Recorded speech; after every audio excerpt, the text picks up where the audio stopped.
പരിശുദ്ധാത്മാവേ എന്നിൽ വന്നു നിറയണമേ.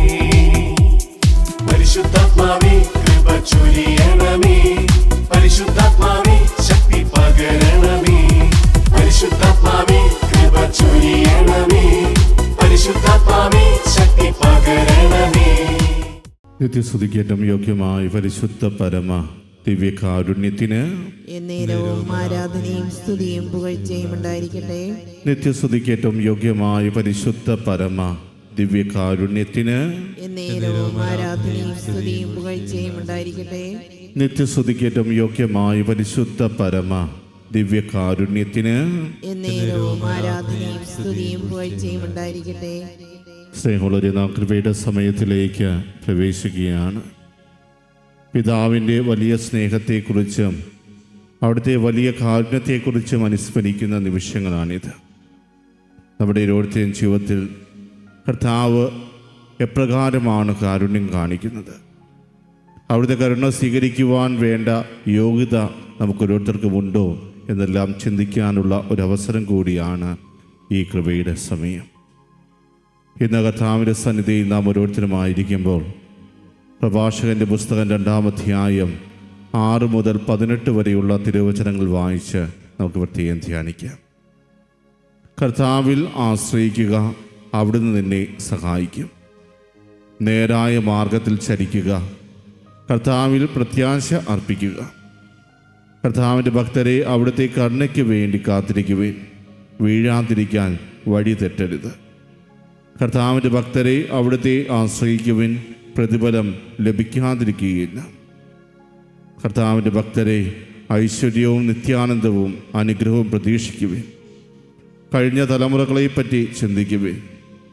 കർത്താവിനെ ആശ്രയിച്ചിട്ട് ആരാണ് ഭഗ്നാശനായത്? കർത്താവിൻ്റെ ഭക്തരിൽ ആരാണ് പരിത്യക്തനായത്? അവിടുത്തെ വിളിച്ചപേക്ഷിച്ചിട്ട് ആരാണ് അവഗണിക്കപ്പെട്ടത്? കർത്താവ് ആർദ്രഹൃദയനും കരുണാമയനുമാണ്. അവിടുന്ന് പാപങ്ങൾ ക്ഷമിക്കുകയും കഷ്ടതയുടെ ദിനങ്ങളിൽ രക്ഷയ്ക്കെത്തുകയും ചെയ്യുന്നു. ഭീരുത്വം നിറഞ്ഞ ഹൃദയങ്ങൾക്കും അലസകരങ്ങൾക്കും കപട ജീവിതം നയിക്കുന്ന പാപികൾക്കും കഷ്ടം, ദുർബല ഹൃദയർക്കും ദുരിതം. എന്നാൽ അവർക്ക് വിശ്വാസമില്ല, അവർ അരക്ഷിതരായിരിക്കും. ക്ഷമകെട്ടവർക്ക് ദുരിതം. കർത്താവ് ന്യായം വിധിക്കുമ്പോൾ നിങ്ങൾ എന്തു ചെയ്യും? കർത്താവിനെ ഭയപ്പെടുന്നവർ അവിടുത്തെ വചനം ധിക്കരിക്കുകയില്ല. അവിടുത്തെ സ്നേഹിക്കുന്നവർ അവിടുത്തെ മാർഗത്തിൽ ചരിക്കുന്നു. കർത്താവിനെ ഭയപ്പെടുന്നവർ അവിടുത്തെ ഇഷ്ടം അന്വേഷിക്കും. അവിടുത്തെ സ്നേഹിക്കുന്നവർ അവിടുത്തെ പ്രമാണങ്ങളാൽ പരിപുഷ്ടരാകും.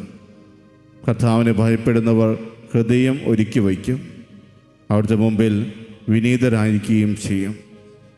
നമുക്ക് മനുഷ്യകരങ്ങളിലല്ല, കർത്തകരങ്ങളിൽ നമ്മെ തന്നെ അർപ്പിക്കാം. എന്നാൽ അവിടുത്തെ പ്രഭാവം പോലെ തന്നെയാണ് അവിടുത്തെ കാരുണ്യവും. സ്നേഹമുള്ളവരെ, ഒരു വിശ്വാസിയെ സംബന്ധിച്ച്, കർത്താവിൽ ആശ്രയം വയ്ക്കുന്നവരെ സംബന്ധിച്ച് പ്രത്യാശ പകരുന്ന വചനങ്ങളാണ് പ്രഭാഷകൻ വഴി ദൈവം നൽകിയിരിക്കുന്നത്.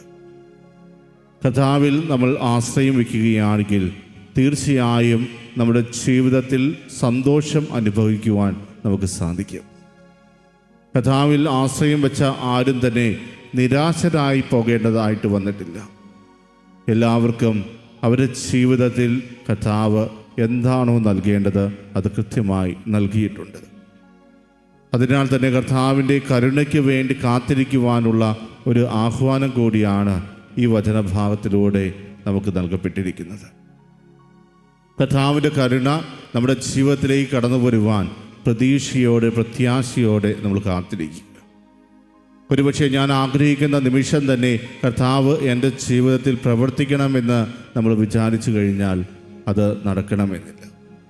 അങ്ങനെ നമ്മൾ ചെയ്യുമ്പോൾ നമ്മൾ കർത്താവിൻ്റെ മുമ്പിൽ നമ്മൾ തന്നെ ഒരു കണ്ടീഷൻ വയ്ക്കുകയാണ്. ഇന്ന ഒരു ടൈം ഫ്രെയിമിനുള്ളിൽ എല്ലാം നീ എനിക്ക് നടത്തി തരണമെന്ന്.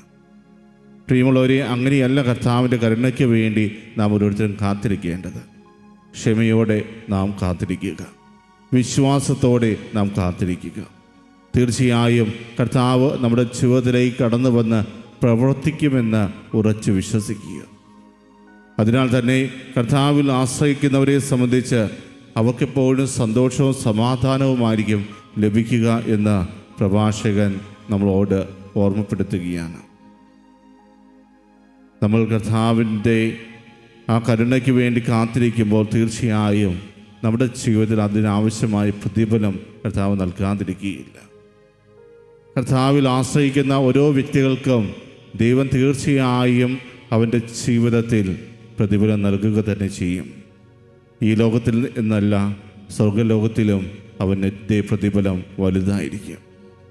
അതുകൊണ്ട് കർത്താവിൽ ആശ്രയം വയ്ക്കുന്ന ഓരോ വ്യക്തികളും പൂർണ്ണമായും അവിടുത്തെ വിശ്വസിക്കുക, അവിടുത്തേക്ക് നമ്മളെ തന്നെ പൂർണ്ണമായി വിട്ടു നൽകുവാൻ പരിശ്രമിക്കുക. അതേസമയം നമ്മുടെ വഴികളിൽ വീണു പോകാതിരിക്കുവാൻ ശ്രദ്ധിക്കണമെന്ന് കർത്താവ് നമ്മോട് പറയുന്നുണ്ട്. നീ കർത്താവിൻ്റെ കരുണയ്ക്ക് വേണ്ടി കാത്തിരിക്കുമ്പോൾ വീഴാതിരിക്കുവാൻ ശ്രദ്ധിക്കുവിൻ എന്ന് കർത്താവ് നമ്മോട് പറയുകയാണ്. എപ്രകാരമാണ് നാം ഓരോരുത്തരും വീണു പോകുന്നത്? പല അവസരങ്ങളിലും നമ്മുടെ ജീവിതത്തിലേക്ക് കടന്നു വരുന്ന തിന്മയുടെ സ്വാധീനങ്ങളാണ് നമ്മളെ വീഴ്ചയിലേക്ക് നയിക്കുക.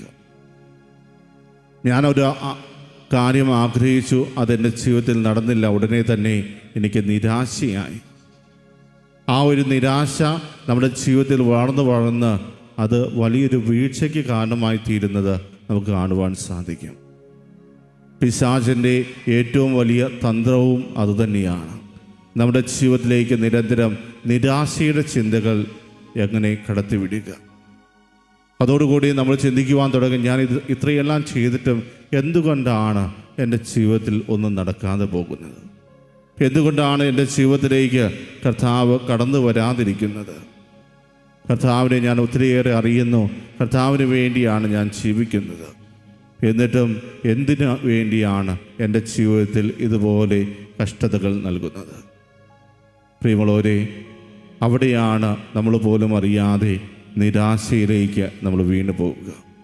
ആ നിരാശ തീർച്ചയായും നമ്മളെ ദൈവത്തിൽ നിന്നും അകറ്റുന്ന ഒന്നാണ് എന്ന് തിരിച്ചറിയുക. അതുകൊണ്ട് കർത്താവിൻ്റെ മുമ്പിൽ നമ്മളെ തന്നെ സമർപ്പിക്കുമ്പോൾ നമ്മുടെ നിരാശകളെയും കർത്താവിൻ്റെ കരങ്ങളിലേക്ക് സമർപ്പിക്കുക. കർത്താവെ, അറിയാതെ എൻ്റെ മനസ്സിൽ പലപ്പോഴും ഈ നിരാശയുടെ ചിന്തകൾ കടന്നു വന്നിട്ടുണ്ട്, അങ്ങ് ഏറ്റെടുത്ത് സുഖപ്പെടുത്തണമേ എന്ന് പ്രാർത്ഥിക്കുവാൻ നമുക്ക് പരിശ്രമിക്കാം. അതേസമയം നമുക്ക് പ്രത്യാശ പകരുവാൻ വേണ്ടി പ്രഭാഷകൻ ഇപ്രകാരമാണ് നമ്മളോട് പറയുക: കഴിഞ്ഞ തലമുറകളെ പറ്റി ചിന്തിക്കുവിൻ. കർത്താവിനെ ആശ്രയിച്ചിട്ട് ആരാണ് ഭഗ്നാശനായത്? കർത്താവിൻ്റെ ഭക്തരിൽ ആരാണ് പരിത്യക്തനായത്? അവിടുത്തെ വിളിച്ചപേക്ഷിച്ചിട്ട് ആരാണ് അവഗണിക്കപ്പെട്ടത്? പ്രിയമുള്ളവരെ, അത്രമാത്രം ഉറപ്പോടുകൂടിയാണ് കർത്താവ് നമ്മോട് ചോദിക്കുന്നത്. എന്നിൽ ആശ്രയിച്ച് ആരെയെങ്കിലും ഞാൻ കൈവിട്ടതായിട്ട് നിനക്ക് കാണിച്ചു തരുവാൻ സാധിക്കുമോ?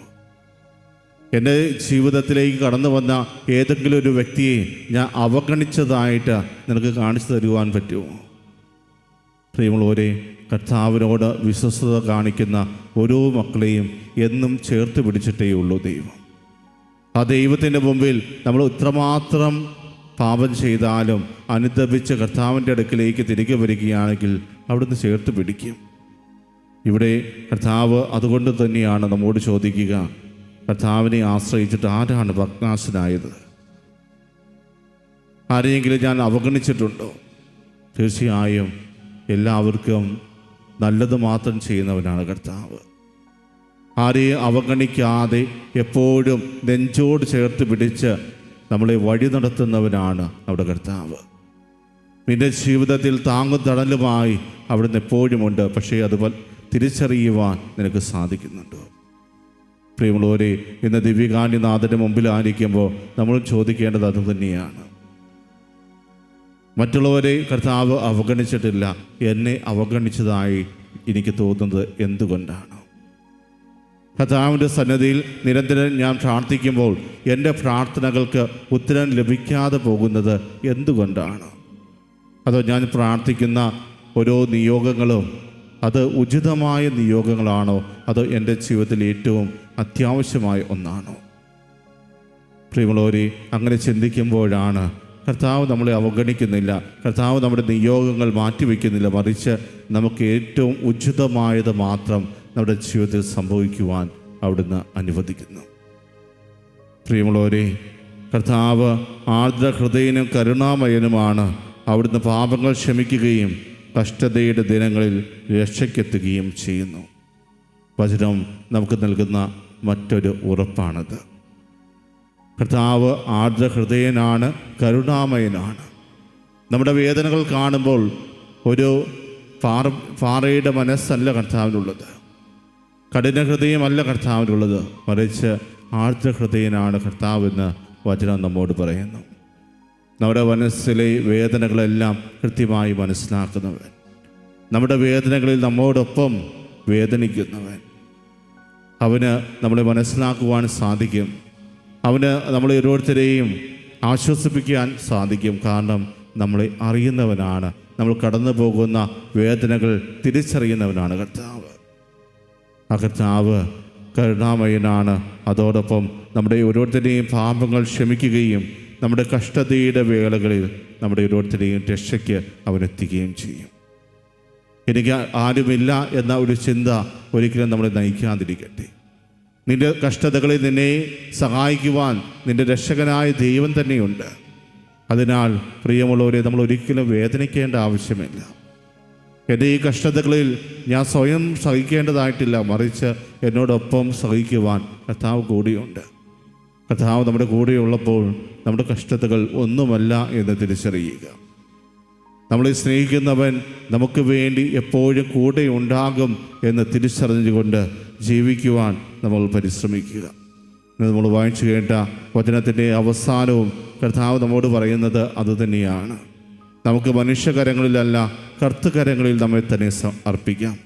എന്നാൽ അവിടുത്തെ പ്രഭാവം പോലെ തന്നെയാണ് അവിടുത്തെ കാരുണ്യവും.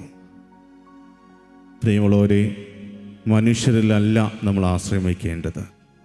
നമ്മൾ ഓരോരുത്തരും നമ്മുടെ ആശ്രയം വയ്ക്കേണ്ടത് ദൈവത്തിലാണ്. മനുഷ്യകരങ്ങൾക്ക് ഒത്തിരിയേറെ ബലഹീനതകളുണ്ട്, ഒത്തിരിയേറെ ലിമിറ്റേഷൻസ് ഉണ്ട്. എല്ലാ കാര്യങ്ങളും കൃത്യമായി ചെയ്തു തരുവാൻ ഒരിക്കലും മനുഷ്യകരങ്ങൾക്കാവില്ല. ഒത്തിരിയേറെ പരിമിതികൾ ഉള്ളവരാണ് ഓരോ മനുഷ്യരും. അവരുടെ ജീവിതത്തിൽ അവർ കടന്നു പോകുന്ന പരിമിതികൾ എന്തൊക്കെയാണെന്ന് ഒരുപക്ഷെ നമുക്ക് മനസ്സിലാക്കുവാൻ സാധിക്കില്ല. പുറമേ നിന്ന് നോക്കുമ്പോൾ എല്ലാം വളരെ മനോഹരമായി നടന്നു പോകുന്നു. പക്ഷേ ഉള്ളിൻ്റെ ഉള്ളിലേക്ക് കടന്നു വരുമ്പോൾ അവരെപ്പോലും വേദനിപ്പിക്കുന്ന ഒത്തിരിയേറെ കാര്യങ്ങൾ അവരുടെ ജീവിതത്തിലുണ്ടാകും. അങ്ങനെയുള്ള മനുഷ്യൻ്റെ കരങ്ങളിലേക്ക് നമ്മളെ തന്നെ സമർപ്പിച്ചാൽ പ്രിയമുള്ളവരെ, അവരോടൊപ്പം നമ്മളും സഹിക്കേണ്ടതായിട്ട് വരും. നമ്മുടെ വേദനകൾ അവരുടെ ജീവിതത്തിൽ വലിയൊരു ഭാരമായിട്ട് മാറും. അതേസമയം ദൈവത്തിൻ്റെ കരങ്ങളിലാണ് നമ്മൾ ഈ സമർപ്പിക്കുന്നതെങ്കിൽ നമ്മൾ പേടിക്കേണ്ട കാര്യമില്ല. നമുക്ക് വേണ്ടി നമ്മോടൊപ്പമായിരിക്കുവാൻ കഴിവുള്ളവനാണ് അവിടുന്ന്. കർത്താവിനെ ഭയപ്പെടുന്നവർ ഹൃദയം ഒരുക്കി വയ്ക്കും, അവിടുത്തെ മുമ്പിൽ വിനീതരായിരിക്കുകയും ചെയ്യും എന്ന വചനം പറയുമ്പോൾ പ്രിയമുള്ളവരെ, നമ്മൾ ഓരോരുത്തരും കർത്താവിൻ്റെ മുമ്പിൽ ഹൃദയം ഒരുക്കി വച്ചവരാണോ? കർത്താവ് നമ്മുടെ ജീവിതത്തിലേക്ക് നൽകുന്ന ഓരോ കാര്യങ്ങളും വിനീതരായി ഏറ്റെടുക്കുവാൻ നമുക്ക് സാധിക്കാറുണ്ടോ?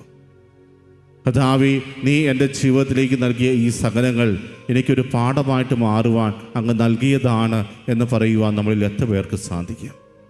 കർത്താവേ, ഓരോ നിമിഷവും എൻ്റെ ജീവിതത്തിലേക്ക് കടന്നു വരുന്ന കഷ്ടപ്പാടുകൾ അത് എന്നെ നേരായ വഴിയിലേക്ക് നയിക്കുവാൻ അങ്ങ് തന്നെ ഒരുക്കിയതാണെന്ന് പറയുവാൻ നമുക്ക് സാധിക്കുമോ? അതോ കർത്താവിനെ നിരന്തരം പഴിച്ചുകൊണ്ട് കർത്താവിൽ നിന്ന് അകന്നു പോകുന്നവരാണോ നാം ഓരോരുത്തരും? കർത്താവിൻ്റെ മുമ്പിൽ വിനീത ഹൃദയനാകുന്നവർക്ക് മാത്രമാണ് കർത്താവ് നൽകുന്ന ഈ സകലങ്ങളെ സന്തോഷപൂർവ്വം അവരുടെ ജീവിതത്തിൽ ഏറ്റെടുക്കുവാൻ സാധിക്കുകയുള്ളൂ. അതിനാൽ ഇന്ന് ഈ ദിവ്യകാന്യനാഥൻ്റെ സന്നിധിയിലായിരിക്കുമ്പോൾ നമ്മൾ തന്നെ ഒന്ന് പൂർണ്ണമായി വിലയിരുത്തുക. കർത്താവിനെ സ്വീകരിക്കുവാൻ തക്ക വിധം എൻ്റെ ഹൃദയത്തെ ഞാൻ ഒരുക്കിയിട്ടുണ്ടോ?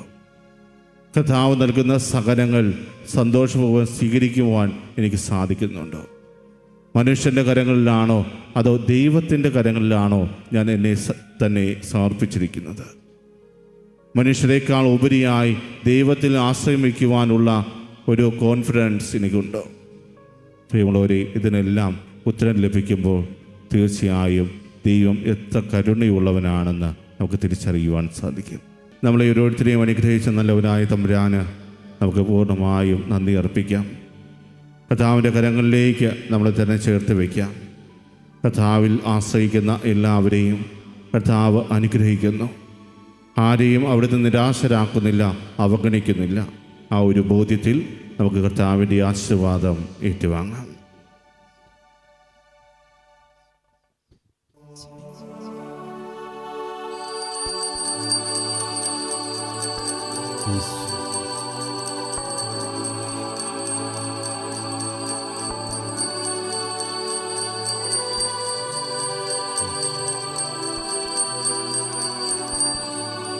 പരിശുദ്ധ പരമമാ ദിവ്യകാരുണ്യമേ, എന്നുമെന്നും അങ്ങേയ്ക്കാരാധന.